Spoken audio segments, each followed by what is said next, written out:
Est-ce que quelqu'un a compris d'où venait le monstre de Cloverfield, honnêtement? Personne? Bon, Cloverfield, tout le monde connaît, une bande de potes à New York, une fête, la Statue de la Liberté complètement détruite, un monstre géant qui attaque la ville, le tout filmé au caméscope. La seule question qu'on se pose, c'est d'où il sort ce monstre. Vous inquiétez pas, on a cherché un petit peu partout, il existe plein de théories. Enfin, deux.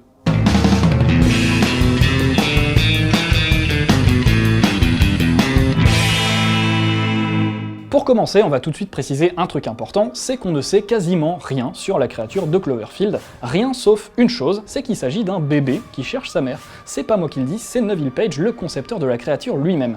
Et c'est vrai que ça permet d'expliquer pas mal de choses, entre autres pourquoi il est si contrarié. Vous avez déjà vu un gamin de 2 ans qui cherche sa mère, qui pique une crise? Ça ressemble un peu à ça.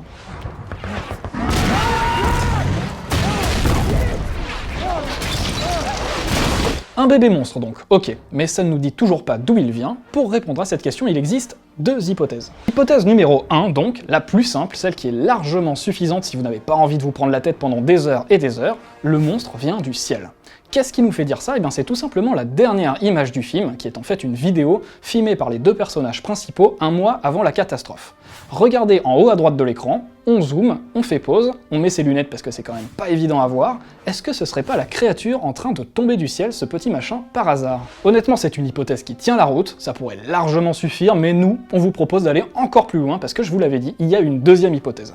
Une hypothèse qui devrait plaire à tous les fans de J.J. Abrams. Hypothèse numéro 2, donc, le monstre vient de la mer. Et oui, c'est pas seulement le titre d'un grand film de monstres des années 50, c'est surtout le résultat d'un incroyable jeu de pistes mis en place par J.J. Abrams. Tout commence en fait avec Tagruato, une entreprise fictive et chinoise spécialisée dans le forage sous-marin et qui se divise en 4 filiales différentes. Et la filiale qui compte, c'est la marque Slusho, une boisson énergétique qu'on retrouve dans à peu près tous les films et les séries de J.J. Abrams, y compris, et oui, Cloverfield. Slusho, la boisson, comporte un ingrédient secret qui viendrait selon certains du fin fond de l'océan. Du coup, la vraie question devient, jusqu'où les employés de Tagruato ont-ils creusé pour trouver cet ingrédient? Et la réponse c'est probablement trop loin.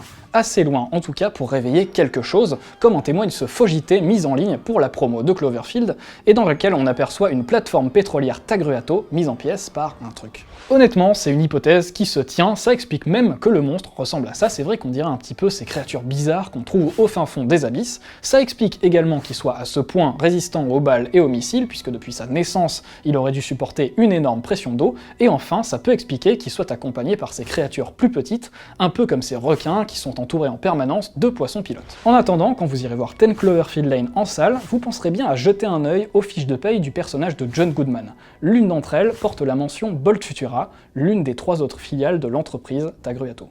Voilà, j'ai l'impression qu'on a plus ou moins fait le tour du sujet. Si vous avez une meilleure explication, vous n'hésitez pas à nous la poster dans les commentaires de cette vidéo.